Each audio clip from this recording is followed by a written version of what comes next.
Thank you all for joining us. And as Uday said, we have Khushi Shah. She's of course designer and founder of the Shanti Banaras Works.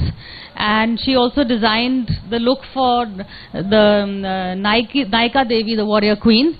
Anjul Bhandare, she is a famous couture level. She specializes in handcrafted chikankari and kamdani work, and her clients include Priyanka Chopra, Madhuri Dixit, and recently we all saw the Arthya Shetty wedding. So well, Anjul is the one who designed the clothes for KL Rahul and Arthya Shetty and the entire family, in fact. And Archana Krocher, who also specializes in bridal wear, cocktail wear. She also has Sonakshi Sinha, she has Shraddha Kapoor, Kangana Ranaut, and also corporate clients to her list. So welcome all of you, making fashion very glamorous with, we have 3 glamorous ladies. But Anjul, you heard the title of the show, who says size 0 is normal, and do you design clothes only for like very slim and the Bollywood types, or do you have stuff for you and me also? I can see you're wearing one of your own designs. That's very true, Priya, and thank you for having us over here. So, I would really like to put it very straightforwardly that we have evolved. And as a human race, when we evolved, people did not evolve for fashion. The fashion evolved for people. So that's very important. That's what we need to take it back from here. What do you mean by size 0 is a normal? Who has created this normal is my question. Yes. The size is what you are comfortable in. I could be comfortable in a size which is, say, 10 or 12 or 18. There could be a girl who could be probably a -0. So it's to the individual. For me, as we had the panelists earlier, nutrition and fitness is more important, and how you feel about yourself is more important than being a certain size. I don't think size has anything to do with the personality you carry or the clothes you carry. So are your clothes only size 0? My clothes are never size 0. A round of applause to that. So Archana, you also heard the topic at hand. Is size, why is fashion only associated with the slim and not for the plus sizes? Very good afternoon to the panelists and everyone out here. So I think fashion has evolved, and we've come a very long way from the size 0. People have started accepting themselves and embracing themselves. About 10 years back, 8 years back, we used to say this: love yourself, embrace yourself. But now it has become a reality. And all brands have started making bigger size clothes. Earlier it was so difficult to find clothes which were of a size which was bigger. So we ourselves have sizes up to size 54 and ready for people to try. And we make people who are of a bigger size look perfect. So they don't look like this is bulging out and that is bulging out. And also, women will be women, right? They have children, so their bodies evolved with that. And we have to accept that. And what is nice is that all the people have changed and evolved, and they have this thing that, I love me, I accept me the way I am. So there's a lot of evolvement in people and in retail brands. In that. Khushi, your view on this, the concept of, designing clothes only, because the catwalk people already look, this thing. So it's the rest of us who need a little bit of help to look good. What I think is, I feel like everyone in the world is really, really evolving in terms of having more size-inclusive things and size-inclusive products. And what I think, what the most beautiful thing about like our Indian heritage is, thinking about saris, I think how like handloom Banarsi saris are sort of made for all sizes and all people. So, something as simple and as minute as a sari, if we can sort of think and find ways to drape them and make them look attractive in different drapes and different styles, so why can't we do it with other products as well? And for me, example, this sari that I'm wearing belongs to my grandmother, great-grandmother actually.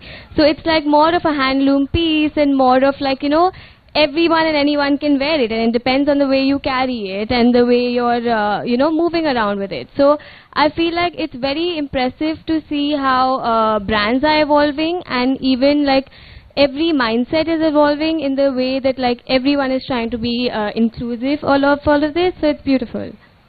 Fashion is really who you are. But Anjul, you don't just do bridal wear. You also do normal everyday wear also. So what are the brides today, or they're looking for? The idea is to look elegant, classy. The traditional look is. What is the look of today? So today, with the brides, being so informative and with the social media and everything, they have a very clear mindset when they come to us. So each bride has a very clear mind on what she wants to look on her big day. So it's like she's very clear. So it's just helping her create that look is what we are working on. In a way, it's a very great time to be designing clothes for these girls, because you don't really need to educate them. They are educated enough to know how they are going to look and what they want from a certain designer, from a certain look. And obviously, as we were just put across with the Banarsi sarees, we also do a craft which is an heirloom. I mean, I do chicken curry, which is an absolute heirloom. You can just pull out a chicken curry lehenga and wear it as many times as you want to do it. The girls want to keep it classy. The girls want to keep it as simple. So, as a brand, we only do bespoke apparels when it comes to, the bridal wear. So the bridal wear for us, when it's bespoke, it's one of its kind. So each bridal lehenga actually has a stamp of the girl who's wearing it, because it was actually only crafted for her. So when you're wearing a lehenga which is done out of chicken curry, or probably a Banarsi which has been woven specially for her, it already holds the stamp of that bride. So it's really beautiful times where a girl is very clear on what she wants. So I would give this a lot to the media, the way things have evolved, and obviously to the mindset and how we have empowered our girls and women. That's very important. Archana, your take on the look of today, what do you see girls really going in for? So I've been designing clothes for brides for over 20 years now, and what is very interesting is that 15 years back, when the international brides used to come to us, they used to come with this whole research book at that time, and they had already done so much research and they knew so much, and we didn't see it with the Indian brides. But since the last 7-8 years, you see it with the Indian brides also, and Pinterest has been like a Bible to everybody, honestly. So everybody has like this is what we want, and what is nice, interesting in more than what they want is they're not scared of being themselves. So earlier it used to be that she wants very light clothes, but the mom and the mom-in-law say that no, you can't wear something so light, and she says okay, then I'll wear the heavier one. But now if she thinks that her style is being just simple, she does it, and people accept it, and she has a mind where she can make people accept it, which is very interesting to see. See, being yourself is also a process. You don't become yourself and discover who you are in the first day of your life, but at least people are trying to be, and so it's being authentic. It's authentic to your own taste, and you see that happening very often, and it's beautiful to see that happening. So, Khushi, you spoke about your work, the Banarsi sarees and also there's also blend of the tradition, this thing. So a bit about the weavers, how you interact with them, and the craft, if you can help. I think what's interesting is, people sort of connect Banarsi sarees and the art of handloom as a very age-old tradition.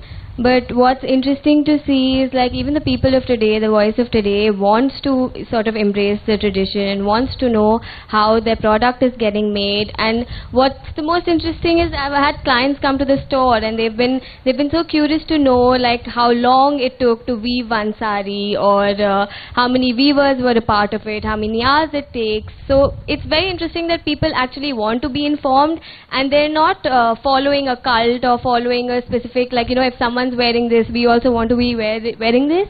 They want to be aware about the product that they're buying, which is so important.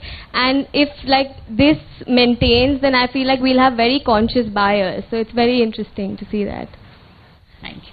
And Anjul, your work also, you do handcrafted chicken curry kamdani work. So there's also, I remember during COVID, this was I think one of the works that kept the weavers, kept their income coming in, and they could work from home also. So this work from home culture did not come with COVID to us. Okay. It has always lived with us. So back in our area near Lucknow, all the girls will take back the work home and work on it. So that's their part-time job. So full-time job is what they are doing as their moms, their housekeepers, and they are looking after their house. So wherever they get those 2-3 hours extra, that's the time they will do this beautiful embroidery. And half the time these girls don't know what they are actually embroidering on the fabric. For them it's just an extra pocket money or just a livelihood where they would probably support a son who would go to school or probably take care of her mother-in-law or maybe her mother or something like that. So this culture was always there. So what we benefited to at the time of COVID was that, you know, it was not very hard for us to explain them, which would have been really hard because there was no travel. Because of the multimedia and because of the WhatsApp and everything, things became simpler because the money could go to them. At no point of time, there was this point where they could say that we have no money at home. Money could be transferred to them anytime. They could send us the designs which they are embroidering all the time. So this process kept going on throughout the time when there were lockdowns. So for us, this process was not new. It was something which we have been doing for forever since the time chicken curry started. So it's been there. Archana, could you share a bit about your designs, with us also? What all specialties do you specialize in?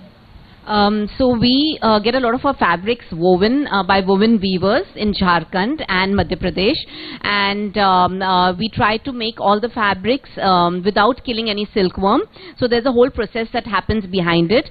So we've been working in the Make in India campaign with our Honorable Prime Minister Narendra Modi ji since the last 12 years, and uplifting a lot of women weavers and doing this. So that's the fabric we use, and as what we make is we try to then take this beautiful traditional fabric and fuse it into cuts that I think all women have become global citizens now. So the cuts are very global. They're fused into a Western come Indian, but the fabrics are very Indian and very authentically woven, and so that's what we do. So we do everything from bridal wear to casual wear. We dress up a lot of actors and a lot of politicians, and we work very closely in the Make in India campaign. She's talking about the Make in India campaign. So fashion for a cause, ways that fashion can be used to make a statement and, further a cause. I feel like fashion in the sense like, wearing clothing that is comfortable is become the new norm, which is amazing because now people don't prioritize wearing clothes that make them look like super thin or super silhouette-y, but then they're actually wearing clothes that they're comfortable in. They're not preferring to wear uncomfortable, really tight, or products like that. So that is very beautiful, and that you see that the minds are changing and people are progressing. Even we in terms of working, we've moved from handloom to even making artworks and hand embroidery and all of that, and we sort of change our requirements according to the clients. So however they want and whatever they prefer, we prefer doing accommodating according to their needs also. Anil, this fashion for a cause, that's something. For instance, you also promoting a craft, handcrafted. There is the style. There is also a message that is also being sent. As she spoke about Nari Shakti, women empowerment. This is also the Prime Minister's project, but something you've been doing for a while now. How many years now? I've been working on this craft for nearly 12 years now, and I started much earlier because I got married in Lucknow, so that's where all the love affair started with the craft. So, this craft is completely women-oriented. It's only women artisans who are working on it. For them, it's their livelihood at certain point. Somewhere it's their extra pocket money, and somewhere it's everything for them. But we must all know that when you're buying a chicken curry outfit, or you're buying a handloom from Banaras, or as just Archana said, that if you're buying something which the women weaver are doing, we have to consciously remember that each woman is empowering the other woman at the same point of time. So somewhere it's a great idea. We are taking Make in India ahead, and because we are modernizing the whole concept, we are making silhouettes which are acceptable all over the world. We've got this whole idea of boss lady, boss woman. We've had Priyanka wear a chicken curry suit where she was wearing a proper blazer and a pant in chicken curry. So it's taking it to the world.